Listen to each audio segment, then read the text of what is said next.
Hello everyone, आज हम पियाजे से रिलेटेड कुछ क्वेश्चन करेंगे। फर्स्ट क्वेश्चन है हमारा, पियाजे के अनुसार किस अवस्था में बच्चे इंद्रियों के माध्यम से अपने पर्यावरण के बारे में सीखते हैं? तो इसका आंसर क्या होगा हमारा, संवेदी गामक अवस्था, जन्म से 2 वर्ष। नेक्स्ट है हमारा क्वेश्चन, एक बच्चे के तार्किक मानसिक संचालन में महारत हासिल करने से पहले की अवस्था को के रूप में जाना जाता है। इसका मतलब ये क्या कहना चाह रहा है कि जो तार्किक चिंतन से पहले कौन सी अवस्था आती है, तो क्या आएगी, पूर्व संक्रियात्मक अवस्था। थर्ड है हमारा, किसी विशेष घटना चाहे तार्किक या कारण संबंध हो या नहीं, किसी को मानसिक रूप से जोड़ने की पूर्व संचालनात्मक बच्चे की प्रवृत्ति क्या कहलाती है, पारक्रमण कहलाती है। इंग्लिश में एक बार क्वेश्चन को देखते हैं, क्या है, preoperational child's tendency to mentally link particular phenomena whether और नॉट देयर इज लॉजिकल और causal relationship is called transduction. तो ये आंसर क्या हो जाएगा हमारा, ये हो जाएगा। अभी हम इसकी एक्सप्लेनेशन एक बार देख लेते हैं। क्या है हमारा पारक्रमण, पूर्व संक्रियात्मक अवस्था। चूंकि पियाजे इस अवस्था को पूर्व संक्रियात्मक अवस्था कहते हैं, इसलिए पहले इस शब्द को समझना जरूरी है। संचालन आंतरिक प्रक्रियाएं हैं जो एक बच्चे को मानसिक रूप से उन चीज़ों को करने की अनुमति देती है जो पहले शारीरिक रूप से कर रहा था।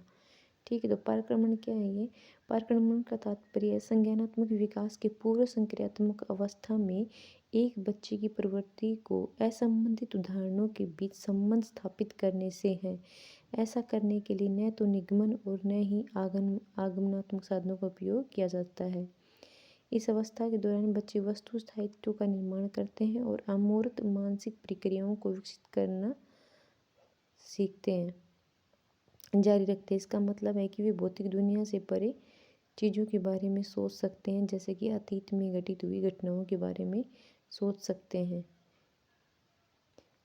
यह निष्कर्ष क्या निकलेगा इसका, किसी विशेष घटना चाहे तार्किक या कारण संबंध हो या नहीं हो, को मानसिक रूप से जोड़ने की पूर्व संचालनात्मक बच्चे की प्रवृत्ति क्या कहलाती है, पारक्रमण कहलाती है। दोहरा प्रतिनिधित्व क्या है, दोहरा प्रतिनिधित्व वह धारणा है कि एक प्रतीकात्मक वस्तु जैसे कोई मॉडल का उपयोग करने की क्षमता मानसिक रूप से वस्तु को दो अलग अलग तरीकों से वास्तविक वस्तु के रूप में और वस्तु के प्रतीक के रूप में प्रस्तुत करने से उत्पन्न होती है। और स्थगित अनुकरण क्या है, स्थगित अनुकरण की क्षमता का अर्थ है कि एक बच्चे ने कम से कम कुछ दिनों या हफ्तों की अवधि के लिए दीर्घकालिक याद और कुछ वे देखते हैं और अनुभव करते हैं, उसको आंतरिक प्रतिनिधित्व को बनाए रखने की क्षमता विकसित कर ली है। और जीववाद तो आप लोगों को पता ही है कि निर्जीव वस्तु को सजीव मानकर रखना, तो इसको क्या कहते हैं, जीववाद।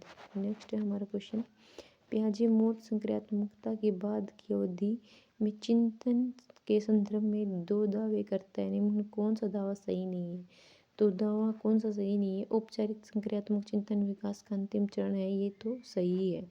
तो ये क्या है हमारा, एक सही नहीं है। विकासात्मक परिवर्तन प्रारंभिक किशोरावस्था तक जारी रहता है।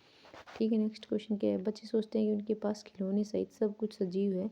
बच्चों की इस मानसिक विशेषता को क्या कहा जाता है, जीवात्मवाद कहा जाता है। पियाजे के संज्ञानात्मक विकास सिद्धांत की आलोचनाएं कौन सी हैं?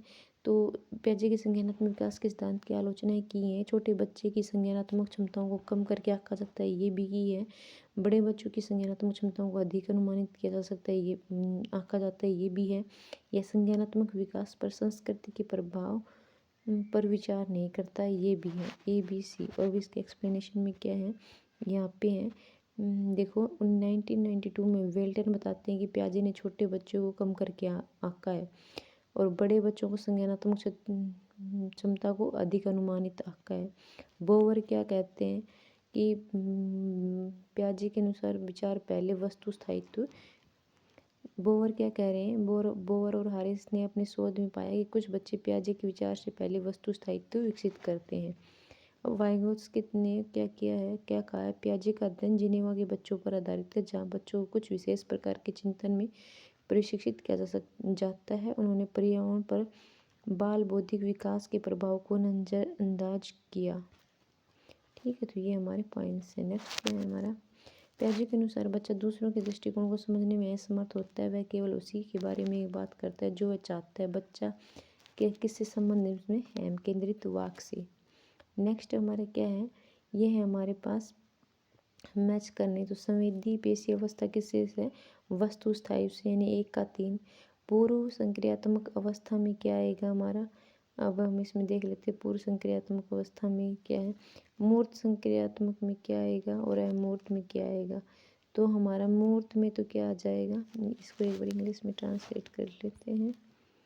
तो क्या है, ये आएगा रिवर्स प्लेटिक, इसमें आएगा ये हमारा आएगा मूर्त वाले में, तो कंक्रीट में आएगा सी में।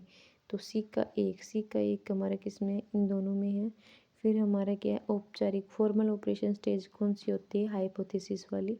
तो डी का 2, तो यही ऑप्शन हमें दिख रहा है। और फर्स्ट ए का क्या है, सेंसरी मोटर स्टेज किससे रिलेटेड है, ऑब्जेक्ट परमानेंस से। और ये क्या है, प्रिपोर्शनल स्टेज किससे है, critical pre pre pre operational stage किससे है, क्रिटिकल थिंकिंग से। किससे है, क्रिटिकल थिंकिंग से। एक बार हिंदी में आपको फिर से दिखा देती हूँ। तो ऑप्शन आंसर क्या रहेगा हमारा, ज्ञान चिंतन किस में होता है, पूर्व संक्रियात्मक अवस्था में होता है। तो इसका ऑप्शन हमारा आंसर 2 रहेगा। नेक्स्ट है हमारा क्वेश्चन, एक सेकेंड।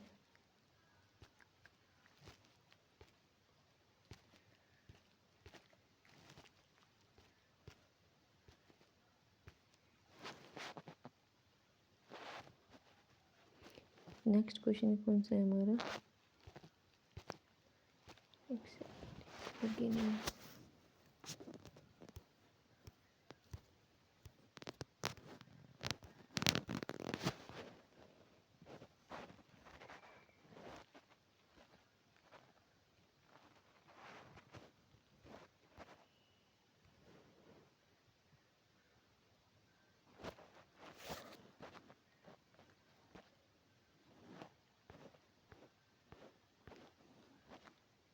क्वेश्चन नंबर 9 है, जब कोई बच्चा तरल कार्य का संरक्षण सीखता है तो वह संज्ञानात्मक विकास की किस अवस्था में होता है।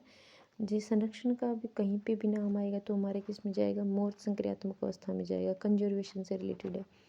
ठीक है, 9 क्या है, 10th वाला, नई जानकारी के जवाब में पहले से मौजूद स्कीमा को बदलना या नए को विकसित करना शामिल है। तो हम क्या करेंगे, इसको क्या आएगा, इसका अर्थ है समायोजन। समायोजन इंग्लिश में क्या बोलते हैं, 1 मिनट आपको दिखा देती हूँ। अकोमोडेशन क्या होता है, इज अल्टरिंग एग्जिस्टेंस स्कीमाज और creating new one in response to new information. तो इसको क्या कहेंगे, अल्टरनेट करेगा और क्या करेगा, एग्जिस्टिंग और एग्जिस्ट करेगा scheme of creating new ones को।